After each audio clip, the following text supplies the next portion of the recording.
Bismillahirrahmanirrahim. Assalamu alaikum. Welcome to my channel Infinity Math. Dear students, this is part 2 of exercise 3.4 in which we are starting from question number 6. So let's start the question. Question number 6 is find the direction cosines and direction angles for the following vectors. अच्छा बेटा vector यहाँ given है, हमें इसकी find करनी है direction cosine और direction vector, दो चीजें यहाँ पे। अच्छा सबसे पहले तो ये कॉन्सेप्ट समझते हैं कि डायरेक्शन कोसाइंस क्या होता है और डायरेक्शन एंगल्स क्या होता है, राइट। अच्छा बेटा लेट्स से कि हमारे पास एक स्पेस है, 3 डायमेंशनल ऑफ कोर्स स्पेस है, तो मैं यहाँ पे 3 डायमेंशनल स्पेस बना देती हूँ। तो that is your O means origin, ये हमारा हो गया एक्स एक्सिस, ठीक है, ये हमारा हो गया y axis and that is the z axis, ठीक है जनाब। अच्छा अब मैं मार्कर चेंज करती हूँ, यहाँ पे हमारे पास है एक vector, okay, from the origin, ये हमारे पास एक वेक्टर है। लेट्स से यहाँ पे हम इसको लिख देते हैं पी। तो ओ पी जो है हमारे पास वेक्टर है, ये बिल्कुल ये वाला जिस तरह से कोई भी वेक्टर दिया हुआ है आपको एक स्पेस के अंदर। अब डायरेक्शन कोसाइंस क्या होते हैं और डायरेक्शन एंगल्स क्या होते हैं।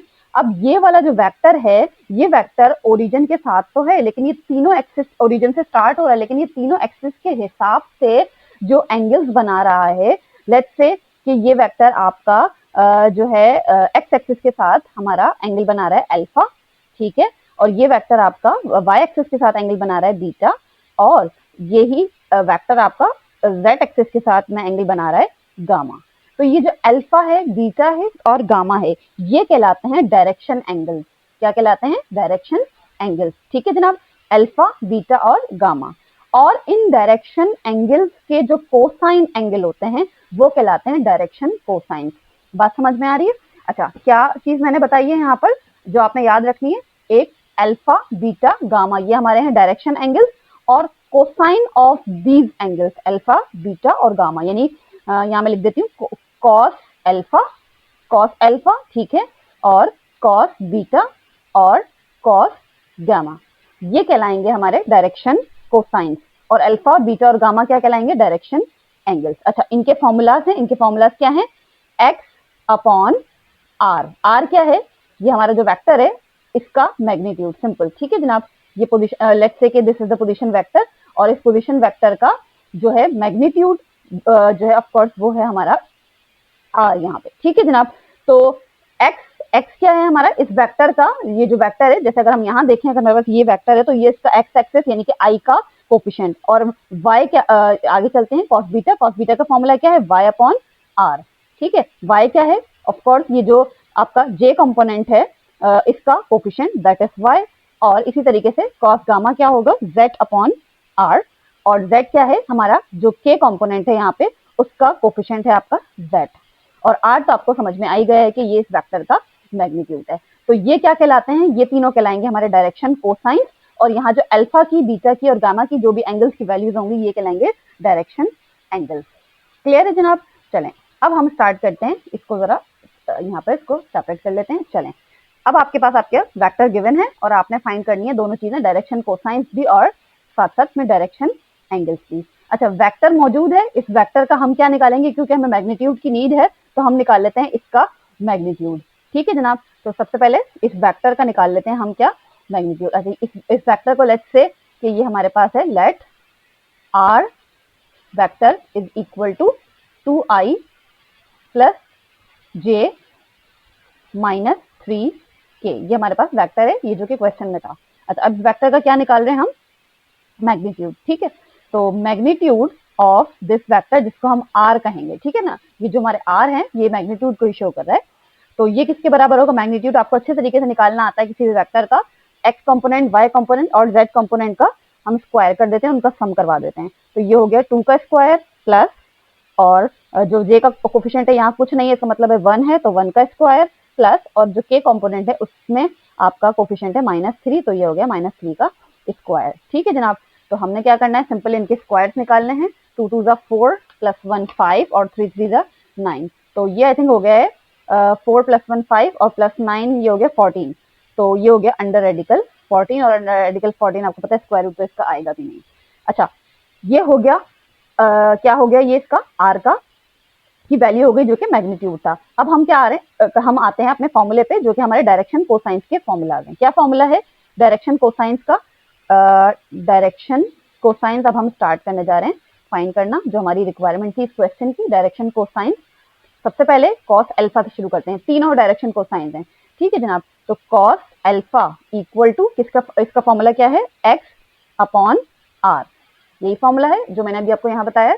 तो एक्स अपॉन आर, तो cos alpha equal to x की क्या वैल्यू है यहाँ पर हमारे पास? एक्स की वैल्यू है हमारी 2 है, तो 2 डिवाइडेड बाय आर। आर क्या है हमारे पास? आर की वैल्यू आ चुकी है यहाँ पे अंडर रेडिकल 14, ठीक है जनाब। तो ये हो गया पहला direction cosine, cos alpha equal to 2 upon under radical 14।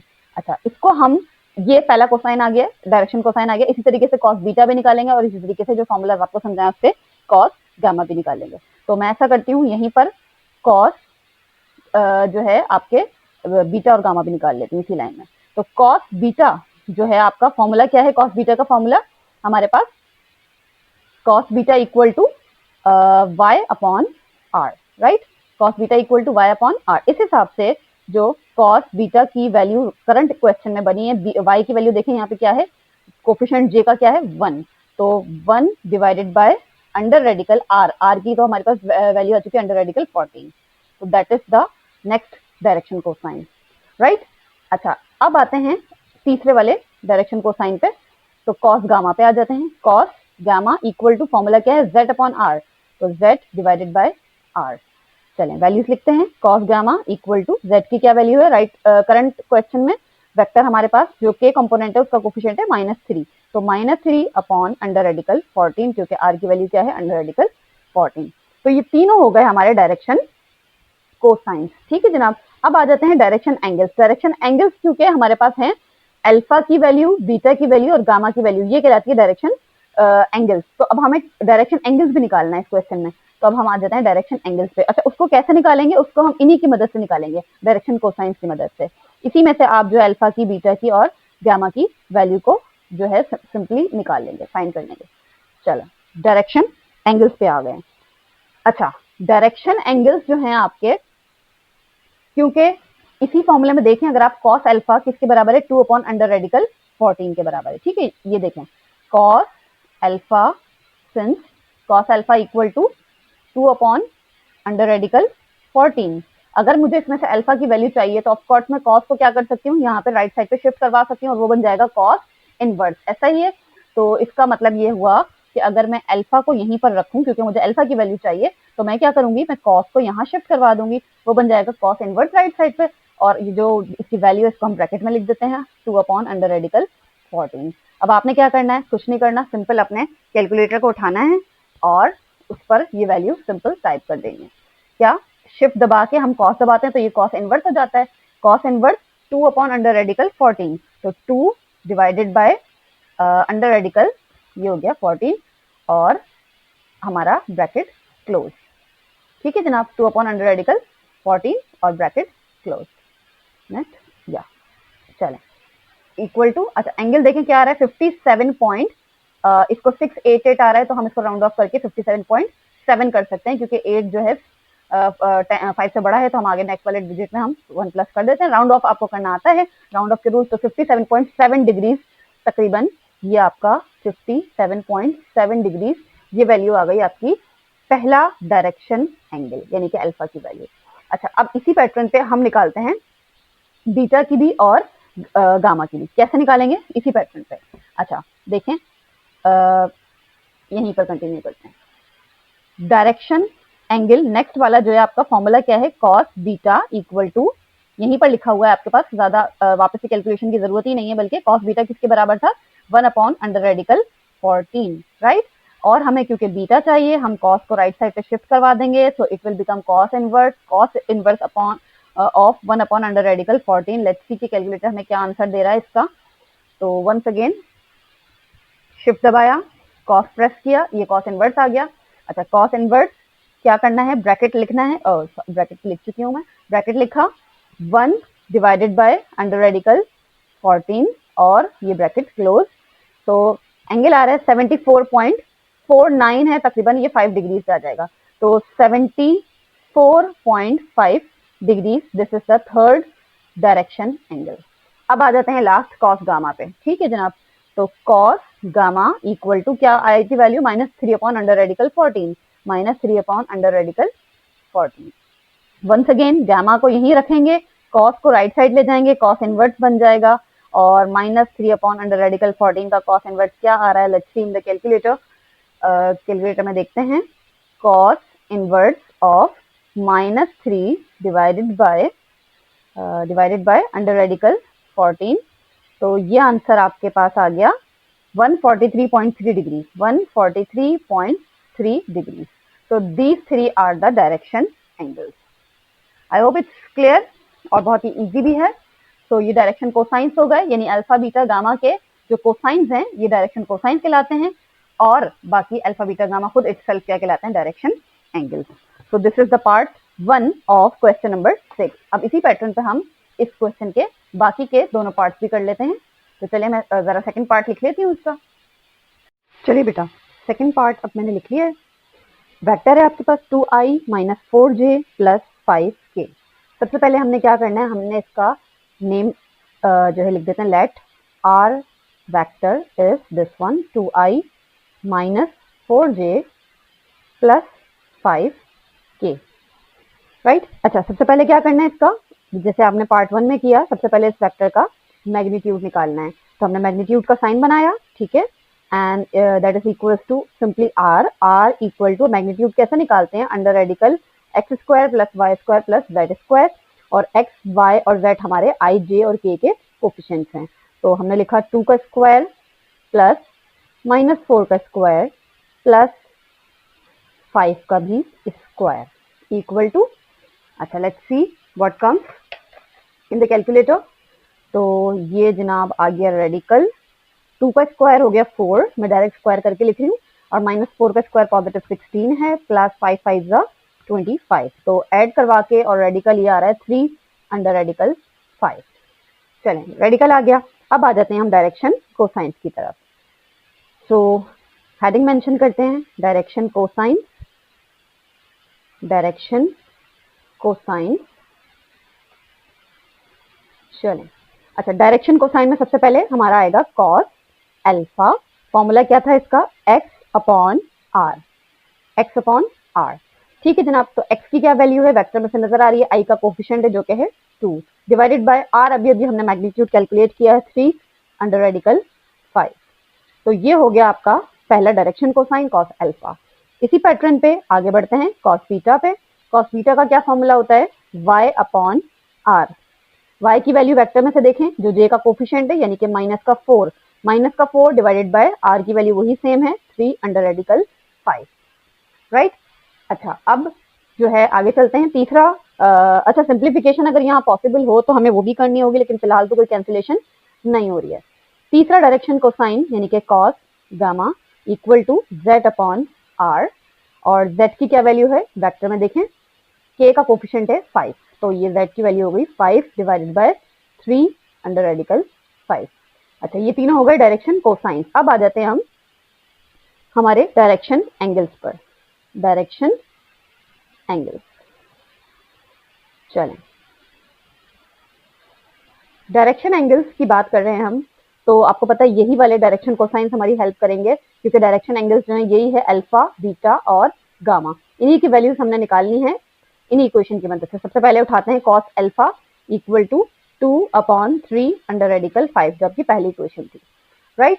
अच्छा, अब इसके अंदर आप देखें, जब हमें अल्फा की वैल्यू चाहिए तो हम अल्फा को यहीं रखते हैं और कॉस को राइट साइड पे शिफ्ट करवा देते हैं, तो ये क्या बन जाता है, ये बन जाता है कॉस इनवर्स और 2/3 under radical 5 as it is हमने लिख दिया, राइट। अब क्या करना है, अब कुछ नहीं करना, सिंपल कैलकुलेटर पे जो है आपने ये एंगल लिखना है। तो सबसे पहले हमने शिफ्ट प्रेस किया और कॉस प्रेस किया, ये कॉस इनवर्स हो गया, और वैल्यू लिख दें 2 डिवाइडेड बाय 3 अंडर रेडिकल 5 और ब्रैकेट क्लोज इक्वल टू, ये आ रहा है 72.65, राइट। तो 65 को हम राउंड ऑफ करके 7 कर देते हैं, 6 को 7 कर देते हैं, तो 72.7 डिग्री ये आपका पहला डायरेक्शन एंगल आ गया, राइट। अच्छा, यहीं पर अब हम अपना कॉस बीटा और कॉस गामा भी निकाल लेंगे। चलें सेकंड इक्वेशन उठाते हैं, cos beta equal to, second equation क्या है, cos beta equal to -4/3 under radical 5, -4/3 under radical 5। Beta को यहीं रखना है, कॉस को राइट साइड पे शिफ्ट करवाना है, कॉस इनवर्स बन जाएगा और -4/3 under radical 5 as it is लिखा। अब लेट्स सी कि कैलकुलेटर में क्या इसकी वैल्यू आती है। शिफ्ट दबाया, कॉस प्रेस किया और एंगल क्या है हमारा, -4/3 अंडर रेडिकल 5। तो -4 डिवाइडेड बाय 3 अंडर रेडिकल 5 और ये ब्रैकेट क्लोज इक्वल टू, यार है 126.6 डिग्री, 126.6 डिग्री। ये हो गया बीटा का भी एंगल, यानी कि दूसरा डायरेक्शन एंगल भी आ गया। अब तीसरे की बारी है, यानी कि गामा की बारी है। चलें तीसरी इक्वेशन लेते हैं, cos gamma equal to 5/3 under radical 5, 5/3 under radical 5। Gamma को यहीं रखना है, कॉस को राइट साइड शिफ्ट करवाना है, कॉस इनवर्स और एंगल सेम लिखा 3, 5/3 अंडर रेडिकल 5। तो लेट्स सी इसका आंसर क्या आता है, cos inverse 5 divided by 3 under radical 5 bracket close equal to 41.8 degree. ये आ गया तीसरा डायरेक्शन एंगल और तीनों डायरेक्शन एंगल्स भी आ गए हैं और डायरेक्शन कोसाइंस भी आ गए हैं। Question is completed. इजी है। चले जनाब अब हम आते हैं पार्ट 3 पे and I am writing the question. चलिए जनाब पार्ट 3 वेक्टर है हमारे पास -3i + 4j + 5k। सबसे पहले क्या करना है, सबसे पहले हमें इस वेक्टर का नाम रखना है, let r vector is equal to -3i + 4j + 5k। Right. अब क्या करना है, सबसे पहले इस वेक्टर का हमने मैग्नीट्यूड कैलकुलेट करना है। तो r का मैग्नीट्यूड, जिसको हम r ही कह रहे हैं, equal to under radical x² + y² + z²। x की क्या वैल्यू है -3, -3 का स्क्वायर प्लस y की क्या वैल्यू है 4, 4 का स्क्वायर प्लस z की क्या वैल्यू है 5, तो 5 का भी square equal to, let's see radical हमें क्या देता है, अंडर रेडिकल, अच्छा -3 का स्क्वायर 9 आ जाएगा प्लस 4 का स्क्वायर 16 प्लस 5 का स्क्वायर 25। तो ये आंसर आ रहा है 5 अंडर रेडिकल 2, 5 अंडर रेडिकल 2।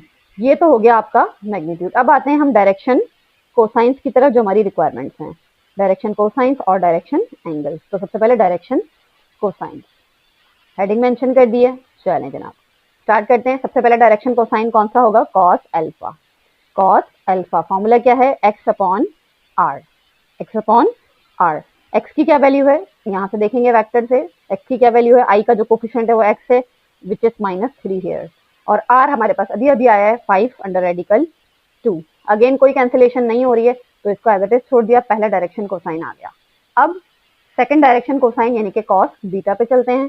तो cos beta equal to, formula क्या होता है, y/r। y की क्या वैल्यू है, वेक्टर में देखें y की वैल्यू है 4, तो 4/r की क्या वैल्यू है 5 अंडर रेडिकल 2। तो वंस अगेन कोई कैंसिलेशन नहीं है, तो this is your second direction cosine. अब आते हैं तीसरे कॉस गामा पे। कॉस गामा का क्या फॉर्मूला होता है, z/r। z की क्या वैल्यू है, यहाँ से देखें k का कोफिशिएंट z है which is 5 divided by 5 under radical 2 जो कि r की वैल्यू है। अच्छा यहाँ पे कैंसिलेशन हो रही है, 5 1 5, 5 1 5, तो after simplification we get 1 under radical 2। तो ये हो गया तीसरा भी डायरेक्शन कोसाइन। अब मूव करते हैं towards direction angles, direction angles, right. तो डायरेक्शन एंगल्स हेडिंग मेंशन कर दिया। चलें जनाब सबसे पहली इक्वेशन उठानी है कॉस अल्फा वाली। कॉस अल्फा इक्वल टू किसके बराबर है, -3/5 अंडर रेडिकल 2, -3/5 अंडर रेडिकल 2। अच्छा डायरेक्शन एंगल निकालना है, यानी कि हमने अल्फा की वैल्यू निकालनी है। अल्फा की वैल्यू निकालनी है तो अल्फा को यहीं रखेंगे, कॉस को राइट साइड पे ले जाएंगे तो कॉस इनवर्स बन जाएगा और -3/5 under radical 2 angle as it is रखा। लेट्स सी कि अब कैलकुलेटर में इसका एंगल क्या आता है। तो शिफ्ट दबाया, कॉस प्रेस किया, एंगल लिख लें -3 divided by 5 under radical 2। So value आ रही है 115 5.1 डिग्री, 115.1 डिग्री। तो आ गया ये पहला हमारा डायरेक्शन एंगल। अब ऐसे ही दूसरी इक्वेशन लेते हैं और बीटा की वैल्यू यानी कि सेकंड डायरेक्शन एंगल फाइंड करते हैं। तो दूसरी इक्वेशन ली कॉस बीटा, क्या वैल्यू आई है यहाँ पे 4/5 अंडर रेडिकल 2, 4/5 अंडर रेडिकल 2। तो बीटा को यहीं रखना है, कॉस को राइट साइड पे शिफ्ट करवाना है, कॉस इनवर्स बन गया 4/5 अंडर रेडिकल 2। तो लेट्स सी कि एंगल अब क्या आता है इसका। शिफ्ट, कॉस प्रेस किया, 4/4 डिवाइडेड बाय 5 अंडर रेडिकल 2।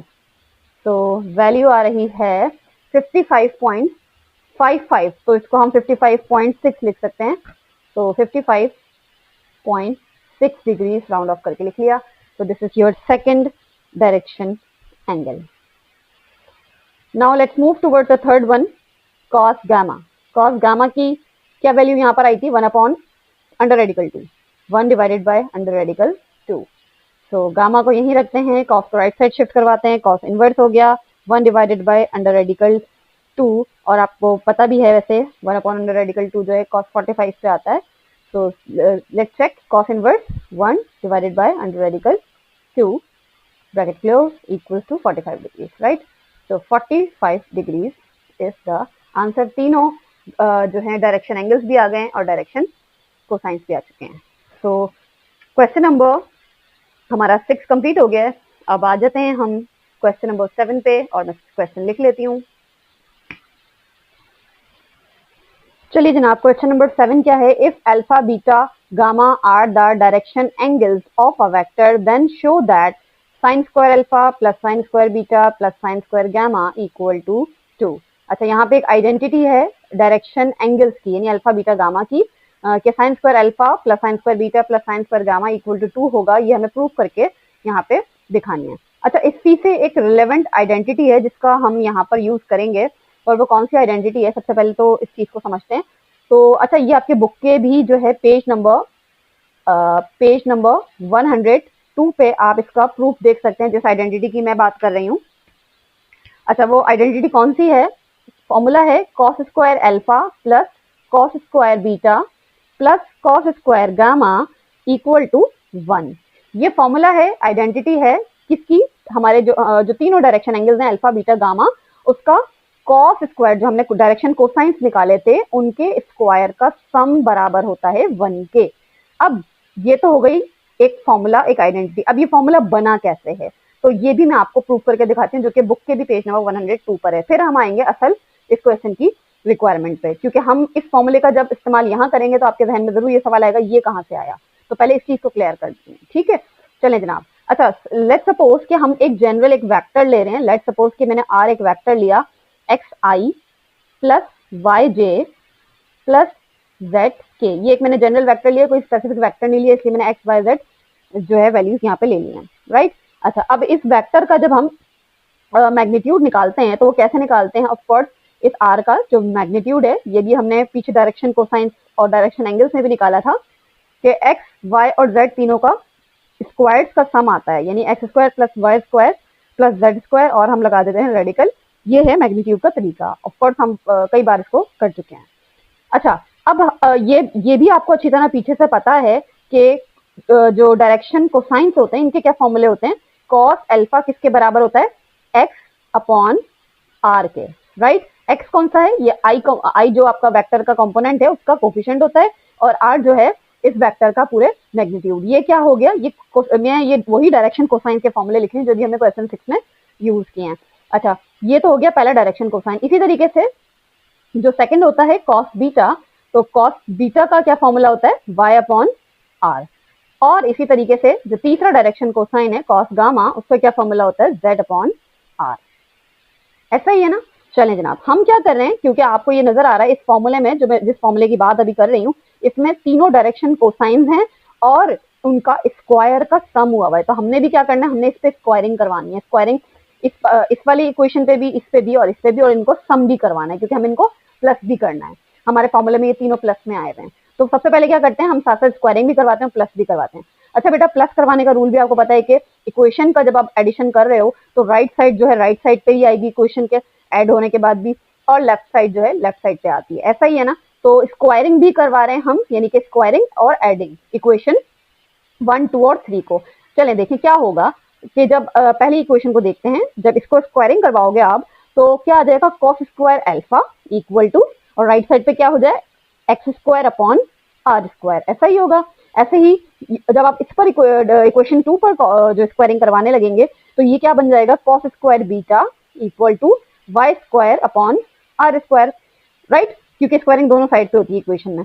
और ऐसे ही तीसरी वाली इक्वेशन को देखें तो ये क्या बन जाएगा, cos square gamma equal to Z square upon R square. ये बात हो रही है अभी सिर्फ स्क्वायरिंग की। चलें स्क्वायरिंग तो हो गई, इसके बाद क्या करना है, हमें एडिशन भी करनी है। तो जब हम इन तीनों को ऐड करवाएंगे तो यहाँ पे एडिशन करवा के क्या बन जाएगा, ये cos square alpha plus cos square beta plus cos square gamma equal to, ये तो हो गए लेफ्ट हैंड साइड, ठीक है, स्क्वायरिंग भी करवाई और एडिशन भी हो गई। अब आते हैं राइट साइड पे, स्पेस नहीं है तो मैं यहाँ पर लिख लूंगी नेक्स्ट लाइन में। अच्छा, राइट साइड को देखें, इनको भी स्क्वायरिंग भी करवाना है, एडिशन भी करवाना है। तो ये क्या हो रहा था, X square upon R square, X square upon R square plus, बाकी यहाँ लिख लेती हूँ मैं एरो बना के, हाँ जी, तो Y square upon R square, ये भी Y square upon R square plus, और तीसरा वाला Z square upon R square, right, clear है। अच्छा, अब हम क्या कर रहे हैं, अब हम ये करते हैं कि राइट साइड को जरा सिंप्लीफाई करते हैं। तो cos square alpha plus cos square beta plus cos square gamma equal to, अब आप देखो तीनों जो आपकी ये आपकी टर्म्स हैं राइट साइड पर, तीनों का डिनोमिनेटर सेम है आर स्क्वायर। तो हम क्या कर सकते हैं, हम इसका जो डिनोमिनेटर उसे एक बार लिख सकते हैं आर स्क्वायर कॉमन, राइट, और तीनों का न्यूमरेटर एक जो है सेम लाइन पे हम लिख सकते हैं X square plus Y square plus Z square. ये तीनों जो है जैसे एलसीएम लेते हैं नॉर्मली हम, राइट। अच्छा, अब देखो X square plus Y square plus Z square किसके इक्वल है, यहाँ अभी हमने ऊपर मैग्नीट्यूड बताया था, ये देखें X square plus Y square plus Z square under radical में था, किसके बराबर था, आर के। अगर मैं इसका रेडिकल रिमूव करना चाहूँ तो क्या करते हैं हम स्क्वायरिंग करवाते हैं। स्क्वायरिंग बोथ साइड जब आप करवाओगे तो स्क्वायर से रेडिकल रिमूव हो जाएगा और यहाँ पे आर पे आ जाएगा स्क्वायर, यानी X square plus Y square plus Z square की वैल्यू क्या आ जाएगी, आर स्क्वायर आ जाएगी, ऐसा ही है ना।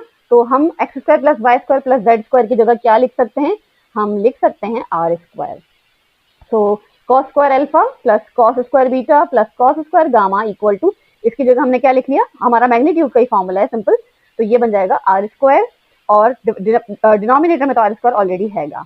अब ये कैंसिलेशन हो गई, आर स्क्वायर से आर स्क्वायर, और यहाँ क्या बच गया, वही 1 जो हमें चाहिए था। तो cos square alpha plus cos square beta plus cos square gamma किसके बराबर हुआ, 1 के। ये जो है आपका आइडेंटिटी है, फॉर्मूला है, जिसको मैं डायरेक्ट भी बता सकती थी, लेकिन मैंने इसको आपको अच्छे से पूरा प्रूफ समझा दिया है, क्योंकि अभी हमने इसको यूटिलाइज करना है कई बार कई जगह पे। क्लियर है जनाब। चलें, अच्छा आप सवाल पे आते हैं वापस से। क्वेश्चन में हमें ये वाली आइडेंटिटी प्रूफ नहीं करनी थी, ये तो मैंने आपको सिर्फ एक्स्ट्रा आपको कॉन्सेप्ट को क्लियर करने के लिए बताया। क्वेश्चन में जो आइडेंटिटी प्रूफ करने के लिए दी गई है वो है साइन वाली, ठीक है, साइन स्क्वायर अल्फा है plus sine square beta plus sine square gamma, और है किसके इक्वल, 2 के, 1 के नहीं। चलें जनाब, स्टार्ट करते हैं अब हम इसका सॉल्यूशन, लेकिन करेंगे बिल्कुल उसी फॉर्मूले को यूज करके, ये जो अभी आपको मैंने यहाँ पर बताया है, ये जो आइडेंटिटी पूरी समझाई है, ठीक है जनाब। तो since cos square alpha plus cos square beta plus cos square gamma किसके बराबर होता है, 1 के। जैसा कि हमें मालूम है कि cos square alpha plus cos square beta plus cos square gamma किसके बराबर होता है, 1 के बराबर होता है। अच्छा बेटा, आप लोगों को एक आइडेंटिटी याद होगी ट्रिग्नोमेट्री की, बहुत बेसिक और पहला फॉर्मूला जो हम बच्चों को सिखाते भी हैं, आपने मैट्रिक में भी ट्रिग्नोमेट्री पढ़ रखी है। पहला फॉर्मूला होता है कि sine square theta plus cos square theta किसके बराबर होता है, 1 के बराबर होता है, ऐसा ही है, 1 के बराबर होता है। अब अगर मुझे इसमें से कॉस स्क्वायर की वैल्यू चाहिए तो मैं क्या करूंगी, मैं साइन स्क्वायर को राइट साइड पे शिफ्ट करवा दूंगी, ऐसा ही है ना। तो हम कॉस स्क्वायर को यहीं रखते हैं, क्योंकि हम कॉस स्क्वायर को रिप्लेस करना चाहते हैं साइन से, हम चाहते हैं हमारा आंसर जो है साइन में आ जाए। तो कॉस स्क्वायर थीटा किसके बराबर होगा, साइन स्क्वायर राइट साइड पे चला जाएगा, तो ये हो जाएगा 1 माइनस साइन स्क्वायर थीटा के, राइट। तो इस आइडेंटिटी को, जो हमारी पहले की पुरानी एक आइडेंटिटी है, बिल्कुल बेसिक ट्रिग्नोमेट्रिक फॉर्मूला है, इसको हमें यूज करना है इसी फॉर्मूले में जो अभी आपको थोड़ी देर पहले सिखाया गया है। कॉस स्क्वायर अल्फा की जगह हम लिख सकते हैं, अच्छा जहां अल्फा हो तो वहां पे आपने एंगल अल्फा ही लिखना है, जहां बीटा हो वहां पे बीटा लिखना, और ऐसे ही गामा को गामा से रिप्लेस करेंगे, ठीक है। अच्छा, कॉस स्क्वायर अल्फा पहला वाला जो फॉर्मूला है, तो इसको हम कह लेते हैं, लेट्स मेक इट इक्वेशन 1, इसको इक्वेशन 1 बना लेते हैं। तो अब हमारी जो इक्वेशन 1 बन गई है, now equation 1 becomes what here.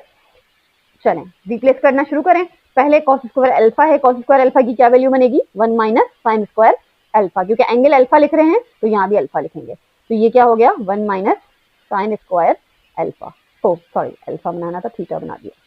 चलें प्लस सेकंड देखें, कॉस स्क्वायर बीटा है, तो हमारा जो वैल्यू बनेगी वो क्या बनेगी, कॉस स्क्वायर बीटा की 1 minus sine square beta, 1 minus sine square beta, plus तीसरा देखें कॉस स्क्वायर गामा है, तो कॉस स्क्वायर गामा की क्या वैल्यू बनेगी, 1 minus sine square gamma, 1 minus sine square gamma equal to, और राइट साइड पे क्या है, सॉरी इस फॉर्मूले में राइट साइड पे क्या है, 1 है, तो हमने भी 1 ही लिख दिया, राइट।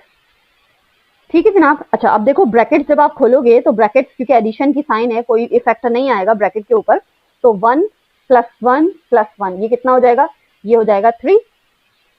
अच्छा साइन स्क्वायर के आगे भी माइनस है, साइन स्क्वायर बीटा के आगे भी माइनस है, साइन स्क्वायर अल्फा के और साइन स्क्वायर गामा के तीनों के आगे माइनस है, मैं माइनस ले रही हूँ कॉमन, और अब लिख रही हूँ मैं तीनों को साइन स्क्वायर अल्फा। अच्छा माइनस क्योंकि बाहर निकाल दिया है, लिहाजा अब ये साइन क्या बन जाएगी, ये प्लस की बन जाएगी, राइट। तो plus sine square beta, once again plus, क्योंकि इसका भी माइनस बाहर चला गया है तो हम अंदर क्या लगाएंगे, प्लस की साइन लगाएंगे, plus sine square gamma equal to right side पे क्या है 1। ठीक है जनाब। अच्छा अब ये 3 को हम क्या करना है, हमें कांस्टेंट की तरफ राइट साइड पे ले जाते हैं, बाकी इसको यहीं रखते हैं माइनस में, sine square alpha plus sine square beta plus sine square gamma equal to 1। ये जो 3 पॉजिटिव का है राइट साइड पे आएगा तो माइनस का 3 बन जाएगा, राइट। चलें, और माइनस 1 माइनस 3 किसके बराबर होता है, ऑफ कोर्स माइनस 2 के बराबर होता है। तो sine square alpha plus sine square beta plus sine square gamma equal to 1 minus 3 किसके बराबर हो गया, माइनस 2 के। अच्छा अब राइट साइड और लेफ्ट साइड पे दोनों पे माइनस साइन आई है, तो हमने इस माइनस को कॉमन है कैंसिल कर दिया, और फाइनली जो हमारे पास रह गई वो वही फॉर्मूला है जो हमें प्रूव करना था कि sine square alpha plus sine square beta plus sine square gamma किसके बराबर हो गया, 2 के। यही फॉर्मूला था, यही आइडेंटिटी थी जो हमें प्रूव करनी थी, and here we have done.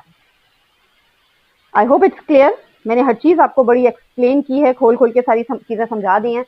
चलें जनाब, अब क्या करना है, अब हमने आना है नेक्स्ट क्वेश्चन पे, that is question number 8। I am writing the question. चलिए जनाब, question number 8, if measures of two of the direction angles of a vector are 45 degree and 60 degree। Direction angles बोल रहे हैं, तो डायरेक्शन एंगल्स का मतलब है अल्फा की बात हो रही है, बीटा की बात हो रही है और गामा की बात हो रही है। कह रहे हैं 3 में से 2 एंगल्स जो हैं आप ले लें कि 45 और 60 हैं, यानी अगर हम इसको कह लें कि ये अल्फा है और ये हमारा बीटा है, तो कह रहे हैं find the measure of third angle, यानी कि तीसरा वाला एंगल फाइंड करें। लेट्स सपोज कि ये इसको हम अल्फा और बीटा नाम दे देते हैं और हमें गामा हमें फाइंड करना है। ठीक है जनाब, तो हम लिख लेते हैं given that alpha equal to 45 degree, पहले एंगल को अल्फा कह देते हैं, कोई भी नाम किसी का भी रख सकते हैं आप, और बीटा जो है 60 डिग्री रख दिया है हमने, और हमें फाइंड करना है गामा, तीसरा एंगल फाइंड करना है, राइट। अच्छा अभी पीछे आपने क्वेश्चन नंबर 7 में ही ये आइडेंटिटी पढ़ रखी है, आप चाहो तो कॉस स्क्वायर वाली आइडेंटिटी भी यूज कर सकते हो और साइन स्क्वायर वाली भी यूज कर सकते हो, बस जो भी यूज करें करेक्ट यूज करनी है। तो मैं कॉस स्क्वायर वाली यूज कर रही हूँ कि since cos square alpha plus cos square beta plus cos square gamma किसके बराबर होता है, 1 के, और अगर साइन स्क्वायर वाली यूज करें तो वो किसके बराबर होती है, 2 के। फॉर्मूला सही रखना है, कोई सा भी रख सकते हैं, आंसर दोनों से सेम आएगा। क्लियर है। चलें जनाब, वैल्यूज को पुट अप करते हैं। तो सबसे पहले कॉस स्क्वायर अल्फा, अल्फा की जगह लिखेंगे हम क्या, 45 degree, right, plus cos square beta, beta की जगह लिखेंगे क्या हम, 60 डिग्री, और गामा तो हमें फाइंड करना है तो उसको एज इट इज लिख देते हैं इक्वल टू 1।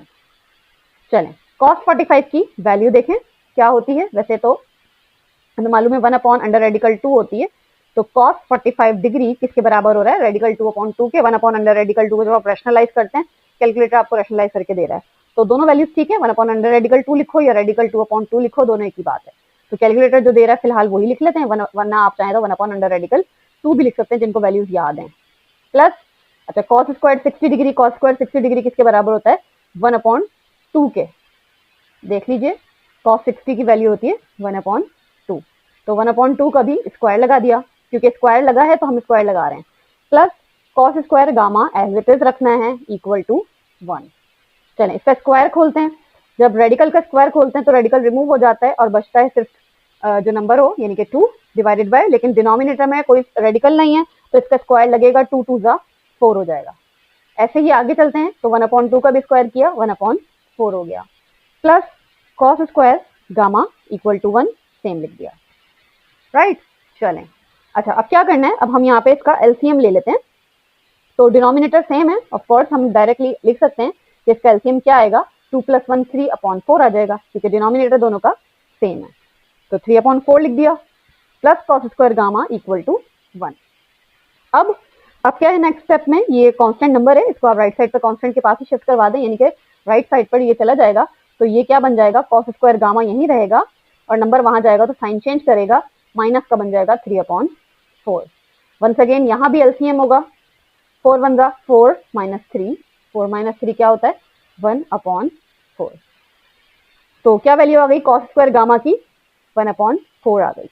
अच्छा ये तो वैल्यू आई है कॉस स्क्वायर गामा की, लेकिन हमें क्या चाहिए, हमें चाहिए सिर्फ गामा, यानी कि हमें कॉस को भी रिमूव करना है, लेकिन साथ में उस पर स्क्वायर लगाया। तो स्क्वायर रिमूव करने के लिए हम क्या करते हैं, रेडिकल लेते हैं, बोथ साइड पे स्क्वायर रूट ले लिया, ऐसे ही करते हैं। तो स्क्वायर से हुआ रेडिकल कैंसिल और यहाँ पे रह गया आपका सिर्फ कॉस गामा इक्वल टू, और ये जो नंबर है 1/4, इसका जब आप स्क्वायर रूट निकालते हैं तो पॉजिटिव और नेगेटिव दोनों वैल्यूज ली जाती हैं, 1/2 आ जाएगा इसका स्क्वायर रूट, राइट। 1 का स्क्वायर रूट 1 ही होता है, 4 का 2, पॉजिटिव और नेगेटिव दोनों वैल्यूज लेते हैं।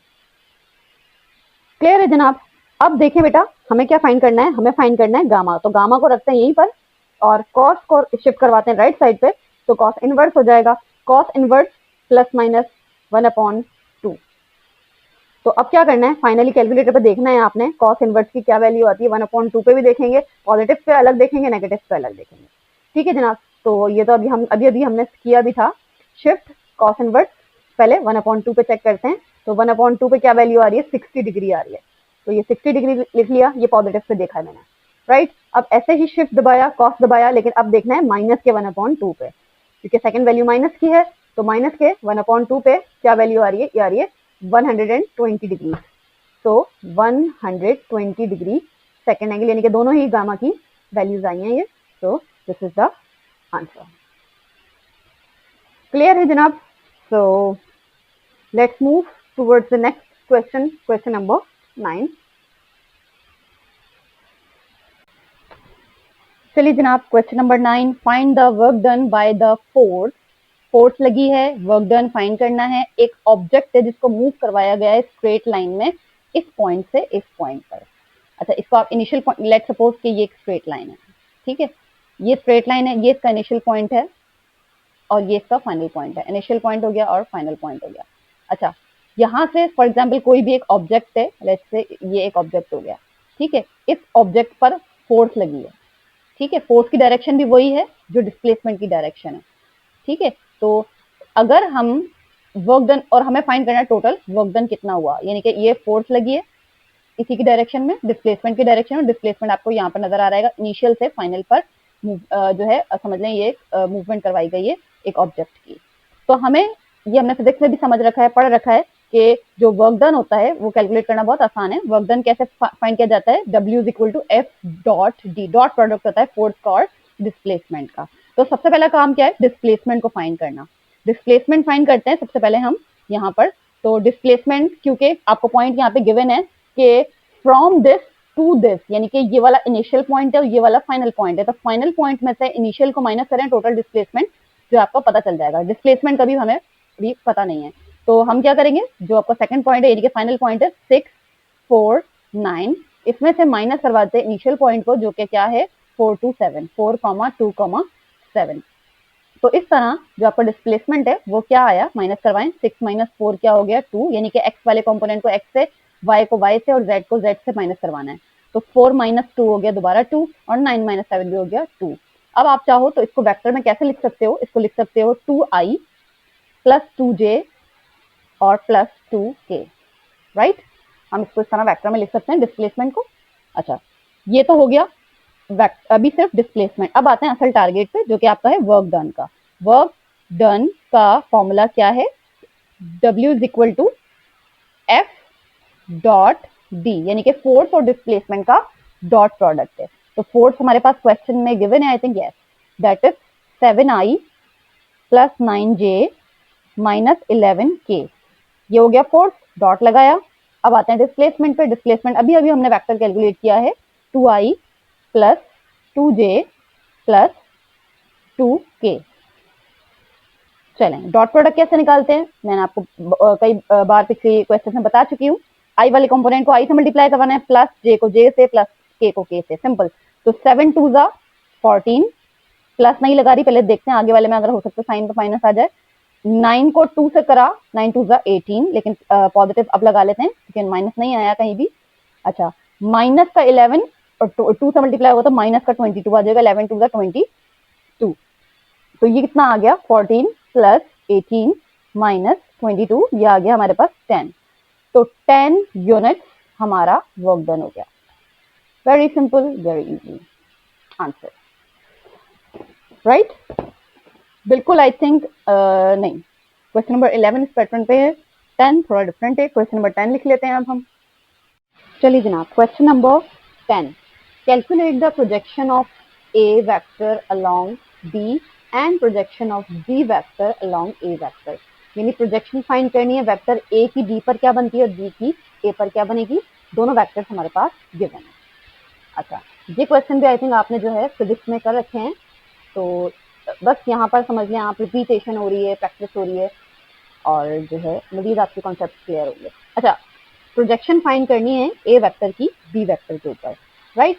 तो सबसे पहले बहुत आसान सा ये कॉन्सेप्ट है। लेट्स सपोज कि आपका जो ए वेक्टर है, लेट्स से कि हमारे पास ये आपका हो गया ओरिजिन, यहाँ पे हमने बनाया एक हमारा, let's say this is O to A, और ये हमारा ए वेक्टर हो गया, राइट? और this is O to B, दूसरा पॉइंट, और ये जा रहा है हमारा बी वेक्टर।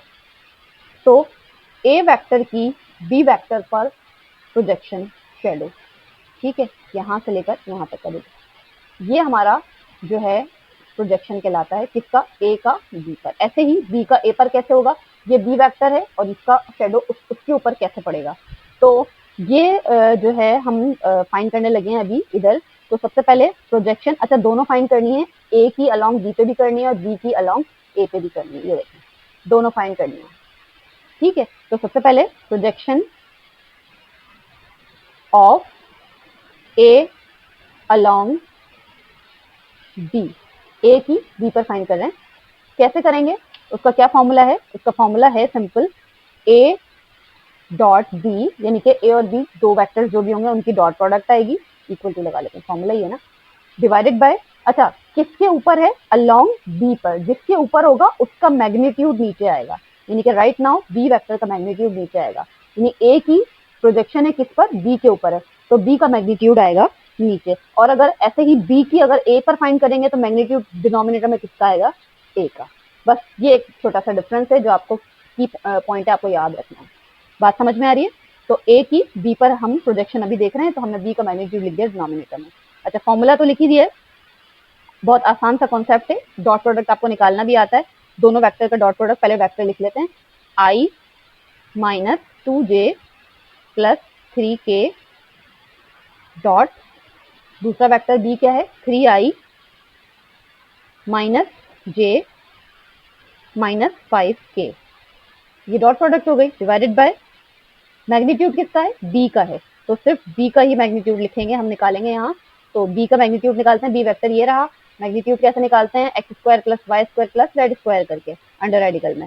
तो एक्स देखें क्या है? 3 है, तो 3 का स्क्वायर प्लस वाई की क्या वैल्यू है? माइनस का 1, तो माइनस के 1 का स्क्वायर प्लस जेड की क्या वैल्यू है? -5, तो माइनस के 5 का भी स्क्वायर। रेडिकल को थोड़ा एक्सटेंड कर देते हैं, ये आ गया आपका।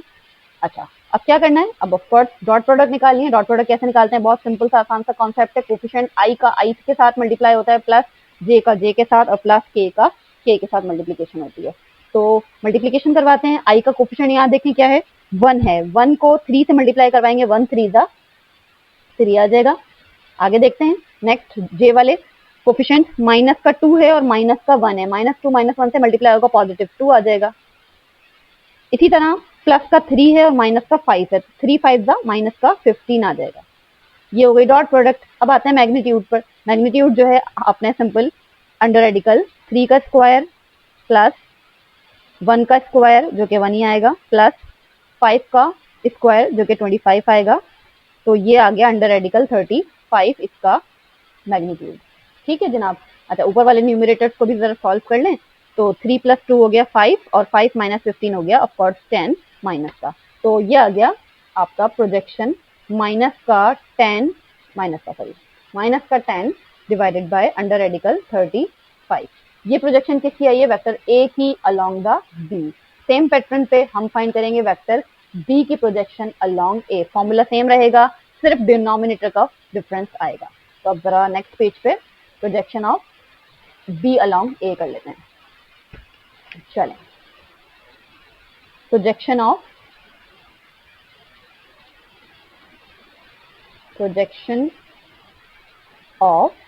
B vector along A vector. Formula क्या रहेगा? ए डॉट बी यानी कि डॉट प्रोडक्ट तो वही आएगी डिवाइडेड बाय अलोंग किस पे है? ए पर है। तो हमने डिवाइड में जो है ए का ही मैग्नीट्यूड लिखना होगा, राइट। अच्छा ए डॉट बी अभी मैंने कैलकुलेट किया है, मुझे नहीं लगता हमें इसको बार बार करना चाहिए। ये हमारे पास ऑलरेडी आंसर आया था, इसको जरा दोबारा देख लें। माइनस का 10 आंसर आया था, राइट। ये ऊपर रख लेती हूँ मैं वापस से। देखें ए डॉट बी अभी हमने कैलकुलेट किया। ऑफकोर्स वो चेंज तो नहीं हो जाएगी क्योंकि वेक्टर्स वही हैं, डॉट प्रोडक्ट भी इनकी यही रहेगी। तो माइनस का 10 ही आएगा, लेकिन बस डिफरेंस कहाँ आ जाएगा? यहाँ बी का मैग्नीट्यूड था, वहां पे उस वाली कंडीशन में ए का मैग्नीट्यूड है। तो मैं ऊपर आंसर ऐसे लिख लेती हूँ डायरेक्टली, माइनस का 10 डिवाइडेड बाय वेक्टर ए का हम निकाल लेते हैं मैग्नीट्यूड। मैग्नीट्यूड निकालते हैं वेक्टर का। तो वेक्टर जो है हमारे पास क्या है? वंस अगेन इसको ऊपर रखना पड़ेगा, या जो है बुक की स्क्रीन पे आपको जो है वेक्टर भी नजर आ रहा होगा। तो i - 2j + 3 के वेक्टर है हमारे पास, राइट। तो i का मतलब हुआ कोफिशिएंट क्या है उसका? 1 का स्क्वायर प्लस और माइनस का 2j है तो माइनस का 2 का स्क्वायर प्लस और ये है 3, राइट। तो 3 का भी स्क्वायर। ये हो गया आपका मैग्नीट्यूड ए वेक्टर का, राइट। हो गया। चलो अब इसको कैलकुलेट कर लेते हैं। तो what comes, let's see. Under radical 1 का स्क्वायर 1 ही रहेगा, 2 का स्क्वायर 4 हो जाएगा और 3 का स्क्वायर 9 हो जाएगा और ये आ रहा है अंडर रेडिकल 14, यानी कि माइनस का 10 डिवाइडेड बाय अंडर रेडिकल 14। ये आ गई वेक्टर बी की projection along the vector A, right. दोनों वेक्टर्स की, ए की बी पर, बी की ए पर, दोनों की कैलकुलेशन कर लिए। इसी पैटर्न पे अब हम करने जा रहे हैं इसका second part, and I am writing the second part. चलिए जनाब, once again second part with the same pattern. Vectors दोनों गिवन हैं, ए एंड बी। सबसे पहले फाइंड करते हैं projection of A along B. Projection of A vector along B vector,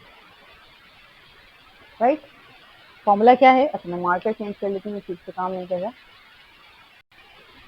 formula क्या है? ए डॉट बी यानी कि ए और बी के dot product divided by along क्या है? बी पर है, तो बी का ही मैग्नीट्यूड, राइट। चलें फॉर्मूला लिख लिया है, डॉट प्रोडक्ट करवाते हैं ए और बी की। ये रहे आपके vector 2i + 3j + 2k dot i + 2j + k। ये डॉट प्रोडक्ट हो गई डिवाइडेड बाय मैग्नीट्यूड। मैग्नीट्यूड किसका? बी का, यानी इसका मैग्नीट्यूड सेकंड वेक्टर का।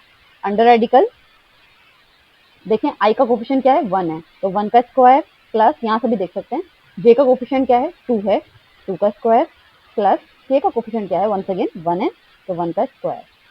तो डॉट प्रोडक्ट करवानी है सबसे पहले। तो डॉट प्रोडक्ट कैसे करवाते हैं? i को i के साथ कोफिशिएंट को मल्टीप्लाई करवाएंगे, j को j के साथ, k को k के साथ और प्लस करवा देंगे। तो 2 1 जा 2 प्लस 3 2 जा 6 प्लस 2 1 जा 2 डिवाइडेड बाय, अच्छा ये क्या आएगा? 2 2 जा 4 और 1 और 1 कितने हो गए? 6, अंडर रेडिकल 6 आएगा। सिंपल है। तो 2 + 2 4 और +6 कितना हो गया? 10 अपॉन अंडर रेडिकल 6। ये जो है आ गई किसकी प्रोजेक्शन, ये आ गई along B, along B, A की अलोंग बी प्रोजेक्शन आ चुकी है। अब इसी पैटर्न पे हम करेंगे projection of B along A, projection of B along A vector. Formula क्या रहेगा, A dot B divided by magnitude of A, क्योंकि अलोंग किस पर है, ए पर है, तो मैग्नीट्यूड भी ए का है, राइट। चलो अच्छा, डॉट प्रोडक्ट अभी अभी कैलकुलेट की है ना, 10 है, तो वो तो वही लिख देते हैं हम ऊपर, डॉट प्रोडक्ट चेंज नहीं होनी है वंस अगेन, बट हमें मैग्नीट्यूड ए का निकालना पड़ेगा। वेक्टर यहाँ मौजूद है, मैग्नीट्यूड निकाल लेते हैं, 2 का स्क्वायर प्लस 3 का स्क्वायर प्लस और दोबारा 2 का स्क्वायर। तो let's see what comes, 10 sorry 10 तो बल्कि न्यूमरेटर में है, स्क्वायर ब्रैकेट लिख देते हैं, डिनोमिनेटर देखते हैं क्या आता है। अंडर रेडिकल 2 का स्क्वायर यानी कि 4 हो गया, प्लस 3 का स्क्वायर 9 हो गया, प्लस 2 का स्क्वायर 4 हो गया, तो ये आ रहा है अंडर रेडिकल 17, जो कि आपकी प्रोजेक्शन आ गई बी की along A, right. So this is the required answer. Simple है। चलें जनाब, अब आ जाते हैं हम अपने लास्ट क्वेश्चन की तरफ इस एक्सरसाइज के, that is question number 11। I am writing the question. चलिए जनाब, क्वेश्चन नंबर 11। क्वेश्चन नंबर 11 थोड़ा सा लेंथी लग रहा है देखने में, लेकिन आपने क्वेश्चन को देख के नहीं घबराना। ये देखें कि क्वेश्चन की रिक्वायरमेंट कितनी सिंपल है, ये चीज कितनी सिंपल है। आपको अच्छी तरह पता है कि वर्क डन कैसे कैलकुलेट किया जाता है। क्वेश्चन क्या कह रहा है, कैलकुलेट करना है work done by a force, force हमारे पास मेंशन है, इन डिस्प्लेसिंग अ बॉडी, एक बॉडी है जिसको डिस्प्लेस किया गया है। पोजीशन का ख्याल करना है आपने, from the position B to position A. Point देखें जरा, आप इस चीज पर फोकस करें, बी से ए पर गया है, ठीक है, बॉडी बी से ए पर डिस्प्लेस की गई है, तो स्टार्टिंग पॉइंट क्या होगा बी और एंडिंग पॉइंट क्या होगा ए, ठीक है। अच्छा, along a straight path, straight path है हमारा, पोजीशन वेक्टर्स बता दिए हैं हमें, ए का क्या है और बी का क्या है, ये दोनों पोजीशन वेक्टर्स हैं। अच्छा, सबसे पहले चीज क्या है, वर्क डन का फॉर्मूले में दो चीजें होती है, एक होती है फोर्स और दूसरा होता है डिस्प्लेसमेंट, ऐसा ही है, फोर्स और डिस्प्लेसमेंट। अच्छा, डिस्प्लेसमेंट हमें कैलकुलेट करना है, पॉइंट हमारे पास गिवन है, डिस्प्लेसमेंट कहां से कहां पर हुई है, बी पॉइंट से, बी से ए पॉइंट की तरफ बॉडी डिस्प्लेस हुई है, तो इसका मतलब स्टार्टिंग पॉइंट बी है, एंडिंग पॉइंट या फाइनल पॉइंट ए है। तो जब डिस्प्लेसमेंट कैलकुलेट करते हैं तो हम कैसे कैलकुलेट करते हैं, फाइनल पॉइंट में से इनिशियल पॉइंट को माइनस करवाते हैं। तो इसका मतलब ये हुआ कि इस वक्त राइट नाउ करंट सिचुएशन में जो हमारा फाइनल पॉइंट है वो कौन सा है, ए है, तो ए में से बी पॉइंट का जो पोजीशन वेक्टर है वो माइनस होगा। बात समझ में आ रही है, ए में से, क्योंकि ए फाइनल है बी इनिशियल है, इसका मतलब हम लिखेंगे आर ए, क्योंकि पोजीशन वेक्टर्स राइट नाउ हमें गिवन है, पॉइंट नहीं वेक्टर्स, तो आर ए में से माइनस होगा आर बी, डिस्प्लेसमेंट फाइंड करने के लिए, राइट। चलें, डिस्प्लेसमेंट वेक्टर्स गिवन है, लिख लीजिए, 2i plus 5j minus 2k, ये हो गया पोजीशन वेक्टर ए का, माइनस बी, बी पॉइंट का position vector 7i plus 3j minus 5k। चलें, माइनस करवाया, माइनस करवा के क्या आता है, 2 में से 7 माइनस हुआ, माइनस का 5, माइनस का 5 आया हो गया, 5 में से 3 माइनस हुआ तो 2 हो गया पॉजिटिव का 2j, और माइनस 2 में से माइनस माइनस प्लस 5, माइनस 2 और प्लस 5 कितना हो गया, पॉजिटिव का 3, लो प्लस का 3k हो गया। अच्छा, ये तो आ गया डिस्प्लेसमेंट, फोर्स हमारे पास क्वेश्चन में गिवन है ऑलरेडी, राइट, ये रही फोर्स का वेक्टर। अब आ जाते हैं अपन फॉर्मूले, हमारा जो फॉर्मूला क्या है वर्क डन का, work done equal to F dot B, force कितनी है, फोर्स का वेक्टर लिख लें, 3i प्लस 4j और प्लस 5k डॉट, और डी डिस्प्लेसमेंट जो है हमारा,